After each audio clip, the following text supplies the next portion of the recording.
Bismillahirrahmanirrahim. Alhamdulillahi rabbil alamin. Allahumma salli ala sayyidina Muhammad wa ala alihi wa sahbihi ajma'in. Pelajaran pertama, nun mati dan tanwin dibagi kepada 4. Yang pertama izhar, yang kedua idgham, yang ketiga iqlab, yang keempat ikhfa.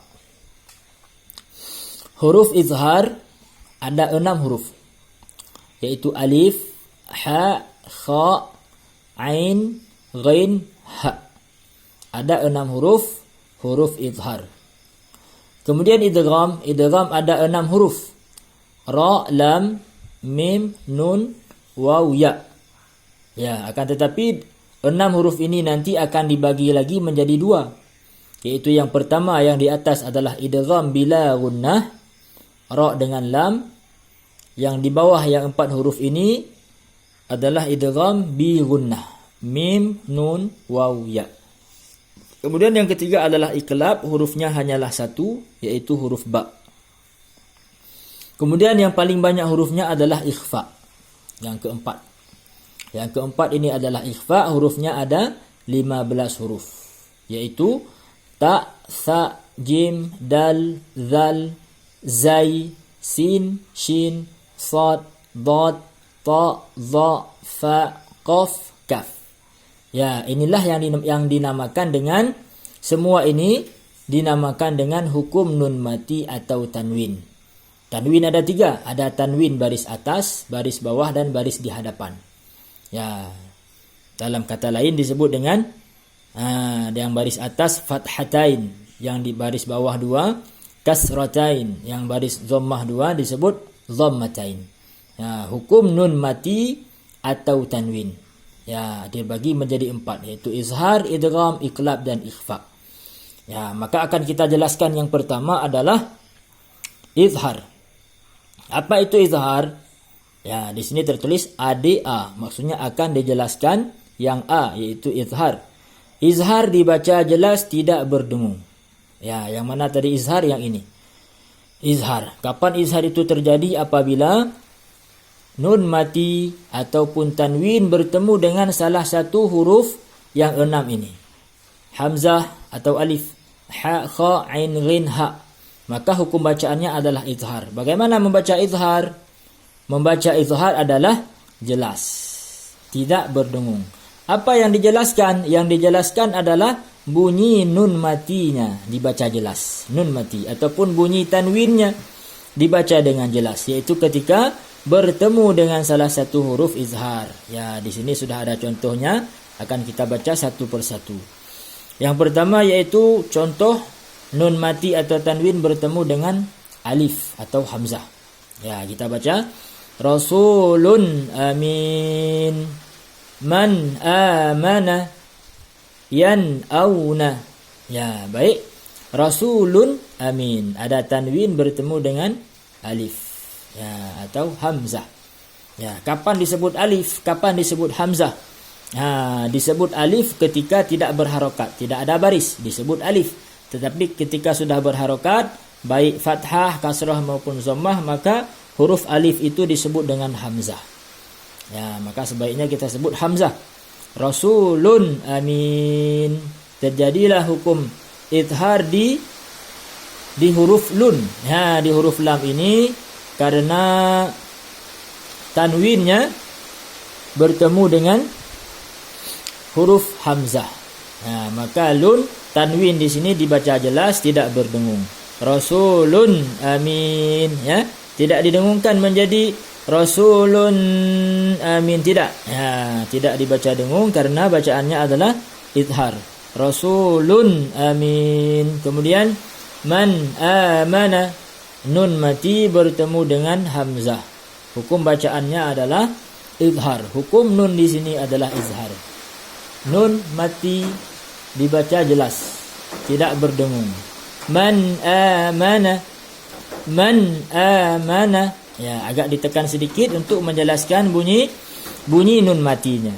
Kemudian contoh berikutnya adalah yan'auna. Ya, nun mati bertemu dengan hamzah. Ya, maka hukum bacaannya adalah izhar. Kita menjelaskan bunyi nun mati dengan tiada berdengung. Yan'auna. Ya, baik. Kita masuk ke dalam contoh huruf ha. Alimun halim. Min hadid.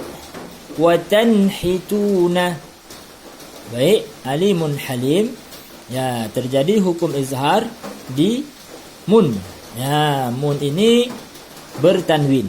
Ya, tanwin bertemu dengan huruf ha. Maka tanwinnya dibaca jelas. Alimun. Ya.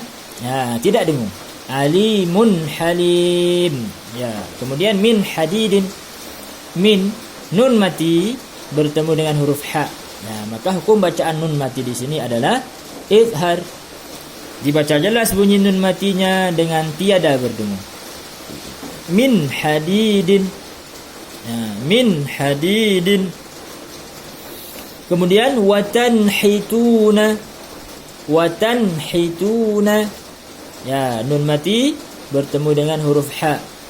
Maka nun matinya dibaca izhar, jelas, tiada berdengung. Watanhituna. Kemudian yang huruf kha. Ya, kita lihat contohnya. Kalimatin khabithah min khairin wal munkhaniqah. Ya, kita perhatikan yang bergaris di bawah. Ya, di sinilah terjadi hukum izhar. Tanwin bertemu dengan huruf kha, maka tanwinnya adalah dibaca jelas, tiada berdengung. Hukum bacaannya adalah izhar. Kalimatin. Ya, diperhatikan tanwin. Ya, tanwinnya. Kalimatin khabithah. Tapi jangan terputus bacaan, bukan kalimatin khabithah. Tidak. Tidak diputuskan bacaan. Bacaan tidak putus, tetapi hanya bunyi tanwinnya kita baca dengan jelas tanpa memutuskan suara. Kalimatin khabithah. Kalimatin khabithah. Agak kita tekan bacaannya, tetapi tidak ditahan, ya. Tidak ditahan seperti ini. Kalimatin khabithah. Tidak. Tidak boleh ditahan suaranya, tetapi ditekan saja. Kalimatin khabithah. Baik, kemudian min khairin. Ya, nun mati bertemu dengan kha. Ya, hukum bacaannya izhar karena nun mati bertemu kha, hukum bacaannya izhar. Bagaimana cara membacanya? Nun matinya dibaca jelas tanpa dengung. Min khairin. Ya, ditekan. Nun matinya ditekan. Min khairin. Kemudian wal munkhaniqah. Ya. Nun matinya bertemu dengan huruf kha. Ya, maka nun mati dibaca izhar jelas dengan tiada berdengung. Kemudian contoh huruf ain. Sami'un alim. Man 'amila yan'iqu bima. Ya. Tanwin bertemu dengan huruf ain, tanwinnya dibaca jelas tiada berdengung. Hukum bacaannya adalah izhar. Kemudian man 'amila, nun mati dibaca jelas, dibaca izhar tiada berdengung karena bertemu dengan huruf ain. Kenapa huruf ain? Huruf ain ini adalah huruf izhar. Man 'amila. Man 'amila. Ya, baik. Kemudian yan'iqu. Yan'iqu bima. Yan'iqu bima. Nun mati bertemu dengan huruf ain. Hukum bacaannya adalah izhar. Nun matinya dibaca jelas dengan tiada berdengung. Kemudian contoh yang huruf ghain. Afuwan ghafura. Ya, kita perhatikan tanwin. Tanwin bertemu dengan huruf ghain. Maka tanwinnya dibaca jelas, tiada berdengung. Afuwan ghafura. Min ghillin. Min ghillin. Ya, nunnya dibaca jelas, tiada berdengung. Min ghillin. Fasayunghiduna. Fasayunghiduna. Ya, ini terjadi hukum izharnya di mana? Di yun. Di nun mati, ya. Nun mati bertemu dengan ghain. Ya, maka nun mati di sini hukumnya adalah izhar. Dibaca jelas nun matinya dengan tiada berdengung. Fasayunghiduna. fasayunghiduna. Ya, baik. Kita lanjutkan ke contoh huruf ha. Qaumin had atau qaumin hadin. Ya, di mana izharnya? Izharnya adalah di min. Tanwin bertemu dengan huruf ha. Maka tanwinnya dibaca jelas, tiada berdengung. Hukum bacaannya adalah izhar. Kemudian in hadza. In hadza. Ya. In nun mati bertemu dengan ha. Ya, maka nun matinya dibaca jelas. In. Hadza. In hadza. Ya, tidak ditahan tapi ditekan saja suara nunnya. In hadza. Ya, hukum bacaan nun di sini adalah izhar. Dibaca jelas, tiada berdengung. Kemudian yang terakhir adalah yanhauna. Yanhauna.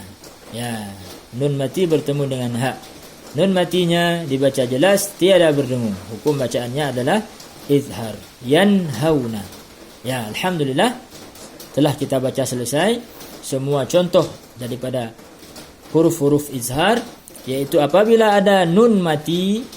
Mana nun mati? Ini nun mati atau tanwin ya bertemu dengan salah satu huruf izhar, maka bacaannya dibaca jelas. Apa yang dibaca jelas yaitu nun matinya atau bunyi tanwinnya dibaca jelas, tidak berdengung. Inilah yang dinamakan dengan hukum bacaan izhar. Alhamdulillah ya, telah selesai kita bahas tentang hukum izhar. Alhamdulillah. InsyaAllah hukum bacaan yang selanjutnya yaitu idgham, baik idgham bila gunnah, idgham bil gunnah, hukum iqlab dan hukum ikhfa akan kita bahas dalam kajian yang berikutnya insya-Allah. Semoga kajian ini bermanfaat untuk kita dan semoga bermanfaat untuk orang-orang Islam semuanya. Baik kita amalkan sendiri dan kita sampaikan kepada saudara-saudara kita. Wallahu a'lam bisawab. Subhanallah wa bihamdihi, subhanakallahumma wa bihamdika, asyhadu an la ilaha illa anta, astaghfiruka wa atubu ilaik.